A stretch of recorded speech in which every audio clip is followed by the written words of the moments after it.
ഏതാ token number? Token number ഏതാ? Token number 3 വിളിച്ചില്ലല്ലോ. Token number 3 വിളിക്കുമ്പോൾ ആ കൗണ്ടറിൽ വന്ന് നിന്നാൽ മതി കേട്ടോ. ഇതല്ല counter. Token number 3 token number 3 counter ഇതല്ല, അതാണ് കൗണ്ടർ. അപ്പോൾ അവിടെ ചെന്ന് നിന്നാലേ മരുന്ന് തരാൻ പറ്റൂ.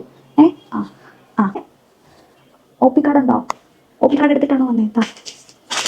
ഏത് ഡോക്ടർ? ഞാൻ ടീന ഡോക്ടർ ഇവിടെ അല്ലല്ലോ. ടീന ഡോക്ടറിന്റെ ഒ പി ഇതാണോ? അല്ലല്ലോ. ടീന ഡോക്ടറിന്റെ ഒ പി ഇതല്ല. ടീന ഡോക്ടറിന്റെ ഒ പി അവിടെ. അപ്പോൾ അവിടുത്തെ ഫാർമസിയിൽ നിന്ന് മരുന്ന് മേടിക്കുക കേട്ടോ. ഇച്ചിരി കാര്യം ചെയ്യും. ടീന ഡോക്ടറിന്റെ ഒ പി ഞാൻ പറയുന്നത് കേൾക്ക്. ടീന ഡോക്ടറിന്റെ ഒ പി താഴെയാണ് ഉള്ളത്.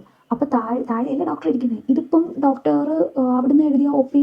അപ്പോൾ അവിടുത്തെ ഫാർമസിയിൽ മരുന്ന് മേടിക്കും. ഇവിടുത്തെ ഫാർമസിയിൽ ഞങ്ങൾക്ക് തരാൻ പറ്റില്ല. ഡോക്ടേഴ്സ് അങ്ങനെ പലതും പറയും. അവർക്ക് അവിടെ നിന്ന് പറഞ്ഞാൽ എന്താ, പലതും പറയും. ഓക്കെ, ഇതേതായി മരുന്ന്? എടി, ഇതേതായി മരുന്ന്? വായിച്ചിട്ടൊന്നും മനസ്സിലാവുന്നതും ഇല്ലല്ലോ. ഇത് മറ്റേ കാർഡിയാക്കിൻ്റെ ഡോക്ടർ എഴുതിയതാണെന്ന് തോന്നുന്നു. പേരുണ്ടല്ലോ, കാർഡിയാക്കിൻ്റെ ഡോക്ടർ എഴുതിയാണോ ഈ മരുന്ന്? ഇപ്പം എന്താ ചെയ്യുന്നത്? ഏതെങ്കിലും മരുന്ന് എടുത്ത് കൊടുത്ത് ഓണം തട്ടി പോവില്ലേ? വായിച്ചിട്ടാണെങ്കിൽ ഒന്നും മനസ്സിലാവുന്നില്ല. മരുന്ന് ഇവിടെ ഇല്ലെന്ന് പറയാം. ഈ മരുന്ന് ഇവിടെ ഇല്ല, പുറത്തുനിന്ന് മേടിക്കേ. ഇവിടെ ഉണ്ടെന്ന് ഡോക്ടർ പറഞ്ഞോ? ഡോക്ടറിന് ചിലപ്പോൾ മാറിപ്പോയി. ഡോക്ടർ പുതിയതല്ലേ. ഈ മരുന്ന് ഇവിടെ ഇല്ല കേട്ടോ. ഉണ്ടായിരുന്നു, സ്റ്റോക്ക് തീർന്നു. പുറത്തുനിന്ന് മേടിക്കേ. ഇവിടെ ബൈസ്റ്റാൻഡറാണോ? ആൾ അഡ്മിറ്റ് ആയിരുന്നു. ഒ ടിയിൽ കൊടുക്കാൻ വേണ്ടിയിട്ടാണ്. ഒരു കാര്യം ചെയ്യും, ബില്ലടച്ചിട്ട് ബാക്കിയൊന്നും ഞങ്ങൾക്ക് ചെയ്യാൻ പറ്റും. ഓക്കെ, നിങ്ങൾക്ക് ഒ ടിയിൽ മരുന്ന് കൊടുക്കാനാണെന്നുണ്ടെങ്കിലും എന്ത് സാധനത്തിനാണെങ്കിലും ആദ്യം പോയി ബില്ലടയ്ക്കാം. പൈസ ഇല്ലെന്ന് പറഞ്ഞാൽ എങ്ങനെയാ? പൈസ ഇല്ലാതെ എന്തിനാ പിന്നെ ഇത്ര വലിയ ഹോസ്പിറ്റലിലൊക്കെ വരുന്നത്? വേറെ ഏതെങ്കിലും ഗവൺമെൻറ് ഹോസ്പിറ്റലിൽ പോയാൽ പോലെ. ഞങ്ങളിപ്പോൾ എന്ത് ചെയ്യാനാ?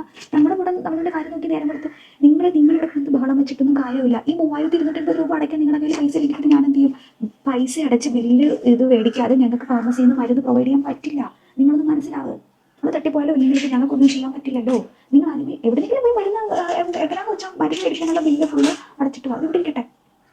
ബില്ല് അടയ്ക്കാതെ ഞങ്ങൾക്ക് ഒറ്റിലേക്ക് ഒന്നും പ്രൊവൈഡ് ചെയ്യാൻ പറ്റില്ല. മരുന്ന് മാറ്റിയെടുക്കില്ല. കഴിഞ്ഞ പ്രാവശ്യം വന്നപ്പോൾ അങ്ങനെ പറഞ്ഞു എന്ന് വെച്ചിട്ട് ഇവിടുന്ന് മേടിച്ചിട്ട് പോയ മരുന്നാണോ ഇത്? ബില്ലുണ്ടോ? ബില്ലുണ്ട്. ഓക്കെ, അപ്പം ബില്ലുണ്ടെങ്കിൽ ഞങ്ങൾക്ക് മരുന്ന് മാറ്റി തരാൻ പറ്റില്ല. അത് ഞങ്ങൾക്കറിയില്ല. ഞങ്ങൾ ഇവിടുന്ന് തന്നു കഴിഞ്ഞു. നിങ്ങൾ ഇവിടുന്ന് മേടിച്ചുകൊണ്ട് പോയി. ഇനിയിപ്പോൾ ഞങ്ങൾക്ക് മരുന്നൊന്നും മാറ്റി തരാൻ പറ്റില്ല. അത്രയാണ്, മരുന്ന് മാറ്റി തരാൻ പറ്റില്ല. ഇഷ്ടംപോലെ ആൾക്കാർ നിൽക്കുന്നുണ്ടോ? ഇഷ്ടംപോലെ ആൾക്കാർ നിൽക്കുന്നുണ്ടോ? ഇവരെല്ലാവരും ഒരു കാര്യത്തിന് വേണ്ടി വരുന്നത് തന്നെ. ആ ഹോസ്പിറ്റലാകുമ്പോൾ അങ്ങനെയൊക്കെ തന്നെയാണ്. അമ്മച്ചിത് മനസ്സിലാക്കാതെ പറഞ്ഞാൽ വെച്ചിട്ടുള്ള കാര്യമില്ല.